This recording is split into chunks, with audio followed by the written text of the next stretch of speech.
Hello and welcome to This Is Metal with Tom Collier. I am Jason J. Rock Houston, and Tom, of course, as everybody knows, is the lead singer, guitar player, principal songwriter of the New York-based band Held Hostage, and we're so happy to have on the show today Paul Lidel, the lead singer, the frontman, the guitar player, the songwriter from Scream Therapy, which is a pretty new band, but you've got quite the career, Paul. People know you from Dirty Looks, Dangerous Toys, so let's get into Scream Therapy. How long has this band been together? It's a brand new band. So the album is just recently been finished, and it's so brand new that we've only played one show so far. Mm-hmm. So we have 2 singles out, and the album's coming out very shortly. And really excited about the band, and super excited about the album. And the whole process. The album I hear drops October 20th off of Perris Records. Now, right. You mentioned you have 2 singles. I seen the one video for the title track. What's the other single? The other single is a song called Rabbit Hole, and that's also on streaming services. It just came out like on Spotify and Apple Music and all that stuff. I think Tuesday. And we'll be following up with a video for that very, very shortly. So cool. And of course, like I said, people know you as a guitar player and Dangerous Toys and Dirty Looks. So is being the front man, the lead singer, is that something you've always wanted to do? Oh, I've been doing that for a long time. I've been the front man in several bands and lots of projects, done lots of albums. So it's a business. I guess I was confused because I think of Dangerous Toys and we all think of, Jason McMaster's. Oh, of course. Yeah. I'm also, of course, being the guitar player in bands, but being the front guy is something I'm very comfortable with and been doing it for decades. That's what I was going to say. I watched the video for Scream Therapy, and you look quite comfortable in your role as a front man. And so I think it's great to see you doing that these days. Oh, well, thanks. So, Tom, anything you want to ask Paul? Yeah, a couple of things. First of all, I just want to make a comment. I know Tom Mathers and Perris Records, a great label. I love Tom. Tom's a great guy. Oh, yeah. You guys chose a very good label to be with. I like Tom a lot. Yeah. He'll do a good job for you guys, too. He does. He's very good to his bands and stuff. But we worked together for like 20 years. Oh, okay. Great. Excellent. Albums out with Tom, probably going back 20 years, I'd say. Nice. Well, it's a good choice for a label. I like Tom. So the questions I have for you are you still in Dangerous Toys? I had you listed in Wikipedia still as part of the Dangerous Toys. We play. We've been playing quite a bit recently. We played Austin, and then we played in Hollywood, and this is in the last couple months. Austin, Hollywood. We did Denver, and we have Boston coming up in a couple weeks. So that's still very active and so like a lot of bands, Paul, I imagine you don't go on the road like for massive months like bands used to in the 80s and the 90s. It's more about picking the gigs where you guys can get a decent amount of money, right? Make a living. Been spending a lot of time on airplanes lately. Yeah. Quite a bit. Even last weekend, I think I flew back east to play the Dirty Looks show. So wow, so Dirty Looks is still together too, huh? Well, we play shows every once in a while. We did the Monsters of Rock cruise last year. Nice. And we just played in sort of the ground zero for the band, which is kind of becoming sort of an annual event. Oh, cool. So that, that's just a fun thing to do. Scream Therapy, and I'm assuming these songs you didn't think would maybe fit for those other projects, and you're like, I want to do kind of something separate and different, on my own. Oh yeah. They were totally written for me to sing. Yeah. And that's an outlet that's really important for me. And you mentioned you guys have done one show to date. So what was that first show like? Getting while you're on stage there and it's taking place, and okay, we got one in the books. Oh, it was awesome. It was in Houston, Texas. This place called Acadia, which is just an amazing place, and the reaction was really, really cool. People loved the songs and they loved the band. Band is real strong, and the show is just a blast. So we have clips from that on the Facebook and Instagram, and we'll also be we filmed the video that night, Wow. which there'll be live footage of that show in the Rabbit Hole video. Wow. Wow. Wow. Uh, How cool, we how should cool is that? be seeing that Yes. any day now, I'd say. So did you guys record the album like the old school way where everybody's in the room together? Did everybody do it the modern way and record your parts maybe at your home studios and that? And Uh, no, it was recorded. I guess you would call it the modern way. yeah, Where, yeah. yeah. Just the way. It sounds great. And like Tom Thank said, you.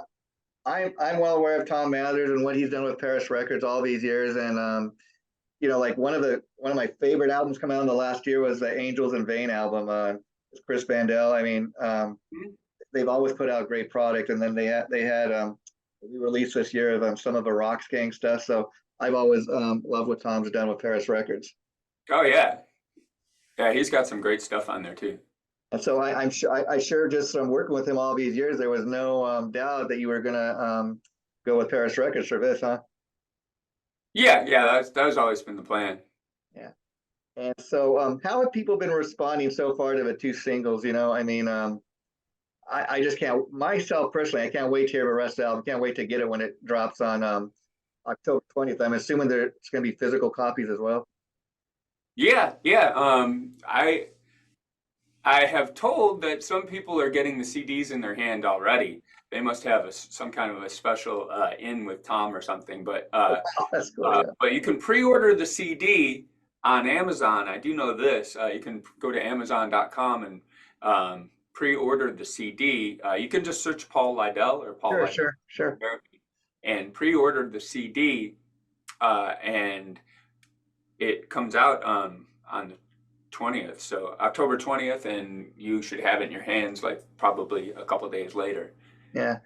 And so growing up, I was curious as far as bands and specifically guitar players, who were your heroes growing up?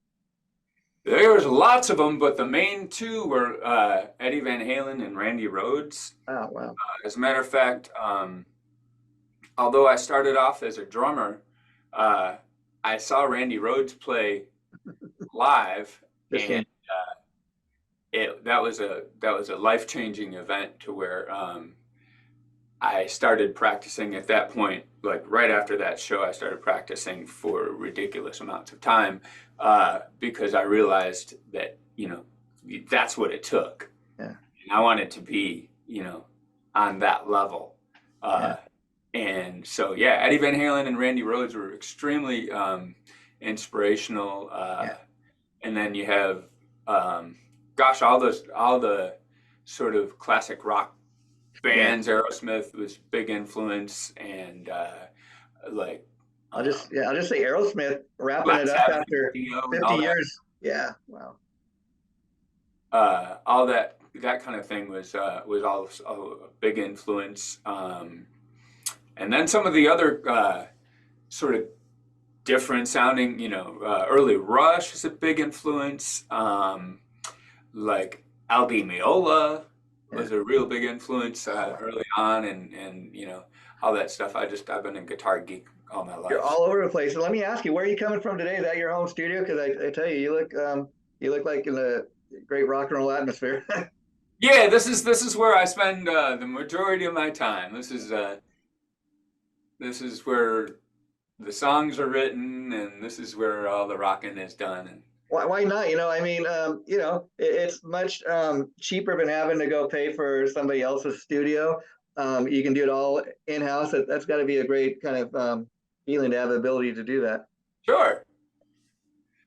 And I will let you know a little secret. My co-host, Tom, very much like yourself, Paul, he started out as a drummer. You want to talk a little bit about that, Tom, or you have any questions for Paul regarding that? It's kind of funny because I started as a drummer, seen Randy Rhoads, decided I was going to play guitar, and then had become a singer just out of, necessity. I couldn't keep singers, sober off drugs. And then recently I worked a lot with Ripper Owens. Him and I are good friends. And but yeah, so I was laughing when you were talking about how you started off as a drummer. Randy Rhoads, big influence on me. I love Randy Rhoads. So. Cool. Were you a Neil Peart aficionado early on? Oh yeah, everybody had to be, yes. Okay. And of course John Bonham too, though. I love John Bonham. Bonham, yeah. Everybody had to get that Bonham beat. He had such a great foot. I mean, that kick drum of his was just amazing how fast he was on that. So totally. Yeah. I got to tip my hat to Neil Peart myself because a lot of people who just put on the record, they don't take the time to read the credits, probably don't even realize Neil Peart, who was a new guy in Rush for 40 years, he wrote all those great Rush songs. A lot of people probably think, oh, Geddy Lee, he's the singer, he must have wrote all the songs. Not really the case. Yeah, great lyricist he was. Absolutely. Oh yeah. And so, Paul, I was listening, I've listened to a lot of your stuff, over the years, Dirty Looks and Dangerous Toys, and even this new stuff.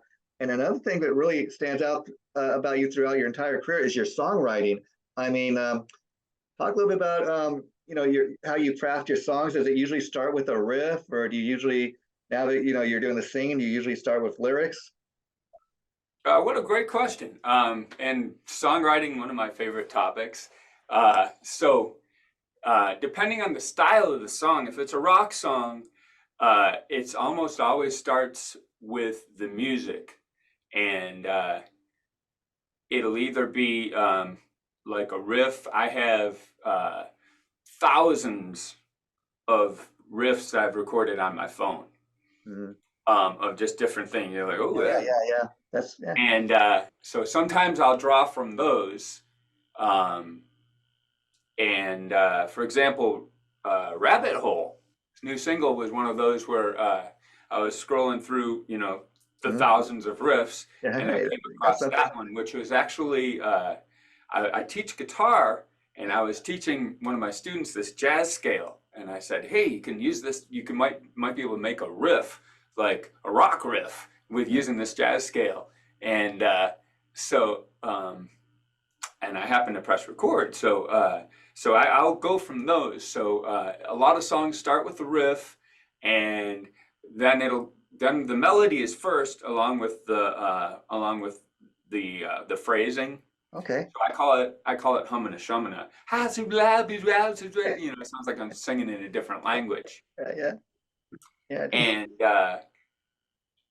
And then once that's together, then I'll sort of think about what the vibe of the whole thing is, and then sort of make the lyrics fit around that.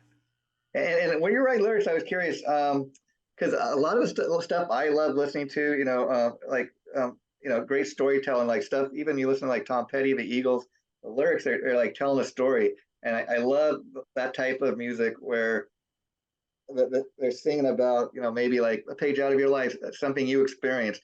How hard is that for you to do? Like, writing about things that you've lived through? Well, in previous albums and previous songs, I have made a little bit more, like I would be exposing like my deepest, darkest thoughts, but then I would hide them behind metaphors and analogies and everything. So you might not know exactly what was going on. That's the beauty of songwriting. I mean, especially if you're able to use metaphors, that really that speaks volumes of your gift for, the gift of songwriting, being able to do it. Yeah. Yes. On the contrary, on this album, things are pretty darn direct. Like I'm not really hiding behind much, and I'm just kind of I decided to get raw. And shedding your skin. Yeah. I decided to get it's a little bit vulnerable. It's very cathartic, where you just, it's like, that's why the band's called Scream Therapy. It's like, it's letting it out. It's It's kind of like Motley Crue's song Primal Scream. They have this thing where people just supposed to let it out and scream and kind of calm you down. And when I did the search on Scream Therapy, you would not, besides the band, you would not believe all the other stuff that's out there on Scream Therapy on the Screen web. therapy is a wonderful thing. Yeah, It for sure, will make you feel better. You just, yeah, it's good for you. and what I love about listening to some of these songs, it's like kind of gives me kind of like an AC/DC kind of vibe. It's just kind of stripped down, bare bones rock. Yeah. Okay, that's the first time I've heard that reference used for. You're talking about the new album? Well, I just heard a couple, I guess the two singles, but I this Okay. kind of approach is kind of.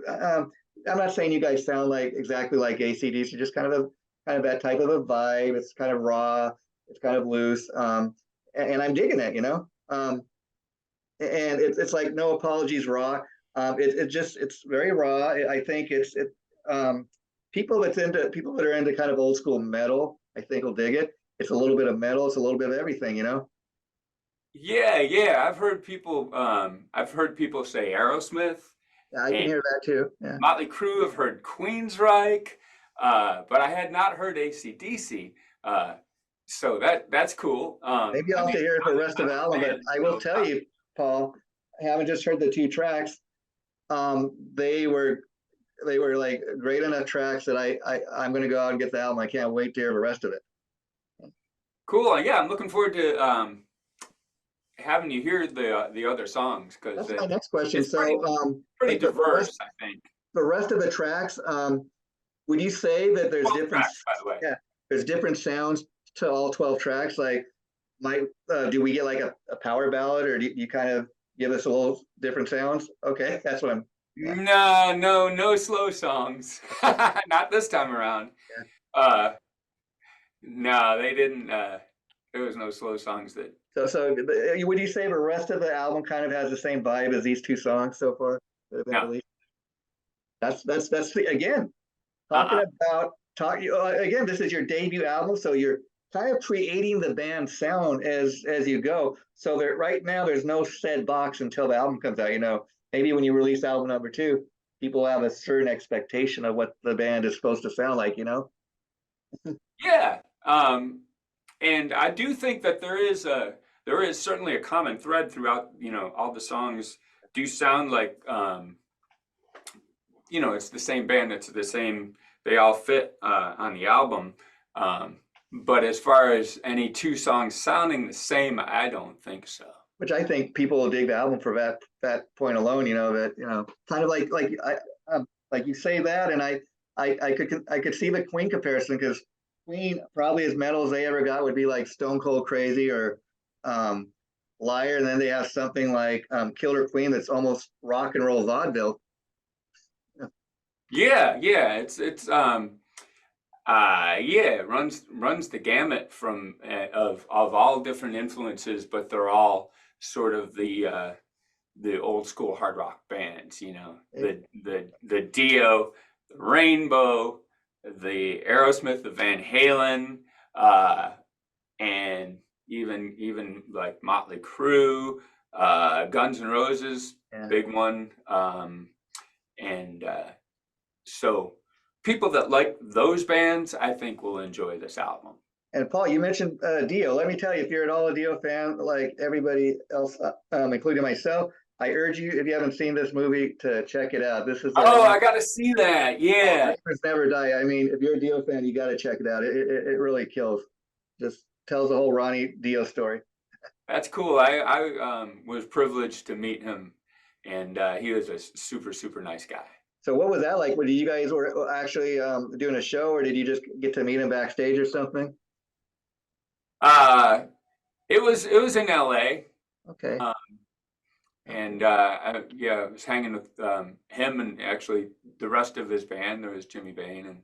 How cool is that? How cool is that? And so, what are your guys' plans to take this on the road? I mean, you plan to, like, you're from Houston, right? So you primarily play in your local area, or do you want to take this on the road? Well, we have intents of taking it on the road. We're in the process of setting up shows now, and and we want to get the word out as far and wide as possible. Yeah. So, Tom, you and my co-host Tom are fellow musicians. Like I said, you're both singers and guitar players. Tom, check out some of those guitars he has in the background. You want to ask Paul anything about his guitar playing or his rear? Well, I can't see him right now. He's going to talk. Go ahead and say something, Paul. Yeah, I can see all the guitars. Yeah. Oh yeah. Well, these are like a lot of the guitars I use more for gigging. Sure. Are not on the wall because they're like in the garage because they either just got back from a gig or are ready to go or something. But so this is just like parts of the collection. So what's your favorite guitar to record with? I mean, I have a Stratocaster, 86 Stratocaster. I love to record with. What about you? Are you playing with different guitars to record or use the same one? Cool story.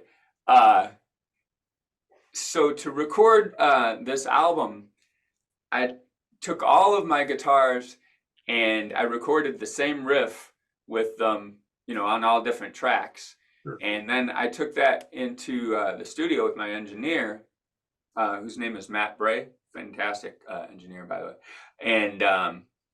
And we listened to that same riff played by all these different guitars. And he picked out his favorite too. Hmm. And he didn't know which ones are which, right? Wow. So, we got the Explorer, we got the Les Paul in there, with the Flying V. And then two of the guitars were guitars that were made by the other guitar player in Dangerous Toys, Scott Dalhoover. Wow. And Matt blindly picked those two guitars. Wow. So those were the two guitars primarily used on the album. Wow, that's great. Now let me ask you, Paul. His company is called Ghost Machine, by the way. So those are Ghost Machine guitars, and those are two of my main guitars and sort of go-to guitars. And of course the my old Dean Flying V, which is like an 82, and that made its way into the Scream Therapy logo with the Y is, Wow. I love that. In the back of the album, I'm holding up a Flying V, and that is the Y of Scream Therapy. So that's that guitar, and that's the guitar that I used on the very first Dirty Looks record, Cool from Hawaii. Nice. Wow. I have to see about having Scott come on and talk about that. But let me ask you, he's a master guitar builder. Before we let you go, you mentioned you're a guitar teacher. Do you give private lessons or just you want to let people know? I teach on Zoom. I have students from all over the country. Wow, that's cool. So I have to be aware of the time zones, Yeah, like this. So I see you got the Marshall stack, man. All the pros using that. So I love that. That's quite it's got a lot of rock and roll history right there. Yeah. Yeah, well, Tom, before we wrap this up, anything else you'd like to ask Paul?